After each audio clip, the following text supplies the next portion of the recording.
Mi nombre es Martín Beola y vamos a hablar sobre la turbina Francis.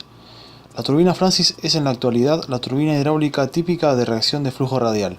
Lleva este nombre en honor al ingeniero James Francis, de origen inglés y que emigró a los Estados Unidos, donde fue encargado de realizar proyectos hidráulicos utilizando turbinas centrípetas. Antes de empezar, vamos a repasar rápidamente el concepto de turbina. Una turbina es una máquina motriz que consiste de una parte giratoria llamada rotor que se impulsa por un fluido en movimiento. Dependiendo de la naturaleza de este fluido, las turbinas se pueden dividir en hidráulicas, a vapor y a gas. Las turbinas hidráulicas son turbomáquinas que permiten la transferencia de energía del agua a un rotor positivo de álabes mientras el flujo pasa a través de estos. Las turbinas Francis son conocidas como turbinas de sobrepresión por ser variable la presión de las zonas del rotor, debido a que se encuentran sometidos a la influencia directa del agua en toda su periferia. El campo de aplicación es muy extenso, pueden emplearse en saltos de distintas alturas dentro de una amplia gama de caudales, entre 2 y 200 metros cúbicos por segundo aproximadamente. Los diferentes tipos de turbinas se pueden dar según la colocación de su eje. El eje de la turbina puede ser de forma horizontal o de forma vertical. Según la dirección en la que el agua entra a las turbinas, pueden ser turbinas radiales, es aquella donde el agua entra en el rotor de forma radial para que posteriormente cambie de dirección y salir paralela al eje de rotación de la turbina, es decir, axial o en la dirección del eje. Turbinas axiales es aquella en la que el agua entra y sale paralela al eje de rotación de la turbina. Las turbinas tangenciales son aquellas en las que el agua golpea al rotor en su periferia. Mi nombre es Elizabeth Alves y voy a hablar de las partes de una turbina Francis y sus clasificaciones. Las partes principales de una turbina Francis son la cámara espiral, la cual está formada por una caja metálica troncocónica que se encarga de distribuir el flujo de forma uniforme alrededor del distribuidor y transforma parte de la energía de presión en energía cinética. El distribuidor, cuya función es seguir transformando parte de la energía de presión en energía cinética, así como regular el caudal entrante a la turbina. El distribuidor está formado por unas palas móviles, las cuales se mueven alrededor de un anillo, así como por unas bielas, que conectan las palas con el anillo. Este anillo se dota de movilidad mediante un servomotor oleohidráulico. El rodete es el elemento principal, ya que es el encargado de captar la energía del fluido y sacarla fuera de la turbina transmitiéndola por un eje hasta el generador. Después del rodete, el fluido llega al tubo de aspiración, el cual es el encargado de conectar el rodete con la cámara de descarga.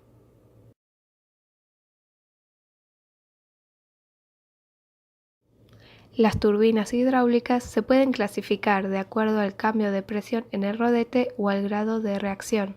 Si el grado de reacción es cero, se denomina máquina de acción o de admisión parcial, en donde el fluido de trabajo no sufre un cambio de presión importante en su paso a través del rodete. Si el grado de reacción es diferente de cero, se denomina máquina de reacción o máquina de admisión total, donde el fluido de trabajo sí sufre un cambio de presión importante en su paso a través del rodete.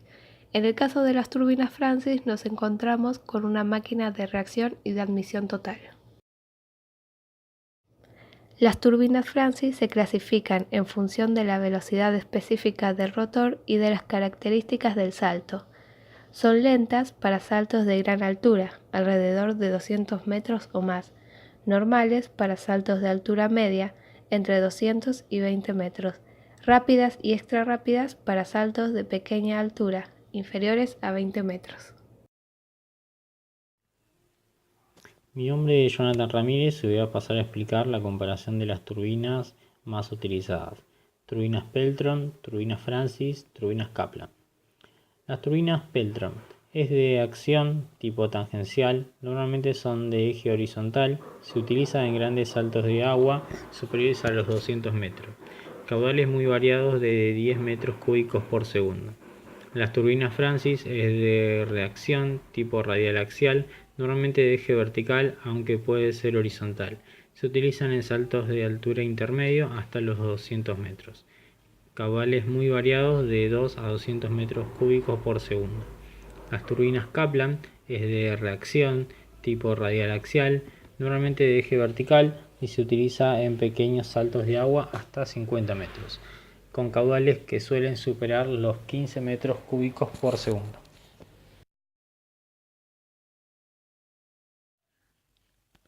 A continuación vamos a pasar a explicar el principio de funcionamiento de la turbina Francis. La turbina Francis pertenece al grupo de las turbinas de reacción. En ella se produce la transformación de energía de presión del agua en energía cinética, utilizando el distribuidor y el rodete. Pasaremos a explicar utilizando las imágenes que se ven a continuación, las cuales se encuentran numeradas, y veremos paso a paso cómo es el funcionamiento. En la imagen 1 y la imagen 2, el agua se alimentará al distribuidor a través de la caja espiral. En la imagen 3 y 4, el agua que fluye se acelera en el distribuidor mediante los álabes distribuidores y se desvía en los álabes móviles. En la imagen 5 y 6, a través de la desviación y aceleración posterior del agua en el rodete, se produce un impulso que se transmite al rotor y el mismo a un generador que aprovecha la energía cinética y la convierte en energía eléctrica. Mi nombre es Matías. Podemos calcular la pérdida de carga dentro de la turbina aplicando la ecuación de Bernoulli. Lo que podemos hacer es tomar entre la salida del colector y el desagüe, el cual sería plano cero. La salida del colector sería Z2, como vemos en la ecuación, y ZA vendría a ser el plano cero, por lo tanto la altura es cero efectivamente. Debemos considerar también que la velocidad tomada para el plano cero, que sería BA, es igual a cero también, al ser un desagüe. En el gráfico podemos apreciar cómo se distribuyen las velocidades dentro del rodete en sí. Tomamos la entrada y la salida de los mismos. La velocidad absoluta es la suma vectorial de la velocidad relativa con el fluido y la velocidad absoluta en sí. Tenemos los componentes de los ángulos alfa y beta. Beta depende más que nada de la geometría, de la inclinación de los álabes, y alfa depende de la geometría en sí, del distribuidor y del desagote.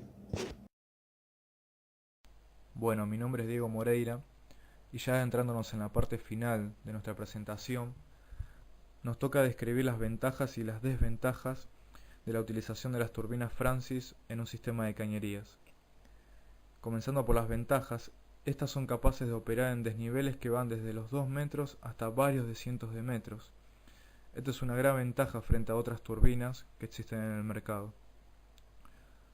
Como segundo, su diseño hidrodinámico permite bajas pérdidas hidráulicas, por lo cual se garantiza un alto rendimiento en su trabajo.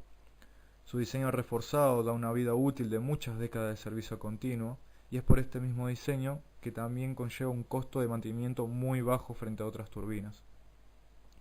Como detalle, se pueden fabricar microturbinas Francis baratas para saltos menores de 52 metros. Y por último, las altas velocidades de giro permiten turbinas de dimensiones muy acotadas. Continuando con las desventajas, tenemos que decir primeramente que estas son muy costosas de diseñar, de fabricar y también de instalar. Como segundo punto, algunas de estas turbinas Francis son muy robustas, así que depende de la capacidad de volumen que se tenga, es un factor a considerar. Además, no se recomienda utilizar con grandes variaciones de caudal o la presencia de cavitación. Y como he dicho anteriormente, son de muy buen rendimiento, pero solamente entre determinados márgenes de descarga, más precisamente entre el 60 y 100%. Es por eso que una práctica común en las empresas es poner varias unidades para que cada una trabaje al 60%. Finalizando nuestra presentación, queda en evidencia por qué la turbina Francis es una de las mejores turbinas que existen en el mercado hoy en día. En líneas generales, podemos destacar su alto rendimiento y sus diferentes variaciones en cuanto a la velocidad y la forma de trabajar antes descritas. No tenemos que olvidarnos también que en algunos casos su diseño y fabricación son muy costosos, pero esto no ha impedido actualmente que sea una de las turbinas con más ventas alrededor del mundo. Muchas gracias por su atención.